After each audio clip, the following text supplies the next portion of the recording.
Valsad railway station ઉપર છેલ્લા 3-4 દિવસથી રહેતી મા દીકરીને પોતાના પરિવાર સાથે વલસાડ જીઆરપી પોલીસની ટીમે મિલન કરાવ્યું। તારીખ 2 જુલાઈ મંગળવારના રોજ 36 કલાકની આજરોજ બુધવારના મળતી માહિતી મુજબ વલસાડના L&Tમાં રહેતી 35 વર્ષીય અસ્થિર મગજની હેમા ચૌહાણ નામની મહિલા પોતાની 13 વર્ષની દીકરી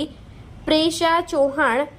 સાથે ઘર છોડીને છેલ્લા 3-4 દિવસથી રેલવે સ્ટેશન ઉપર રહેતી હતી અને વલસાડથી કાનપુર, બરોડા અને વલસાડ જવાનું છે તેમ કહી વલસાડના રેલવે સ્ટેશન ઉપર પોતાની 13 વર્ષની દીકરી સાથે રહી થાકતી હતી। જે દરમિયાન વલસાડ રેલવેના જીઆરપીના જવાનો દ્વારા રૂટીન ચેકિંગ દરમિયાન મહિલા અને તેની દીકરી ઉપર શંકા જતા પૂછપરછ કરતા તે વલસાડના જ રહેવાસી હોવાનું માલુમ કરતા મહિલાના પતિ અને તેના પરિવાર સાથે મિલન કરાવ્યું હતું અને મહિલાને હોસ્પિટલ લઈ જવા માટે પતિ અને પરિવારને જાણ કરવામાં આવી હતી।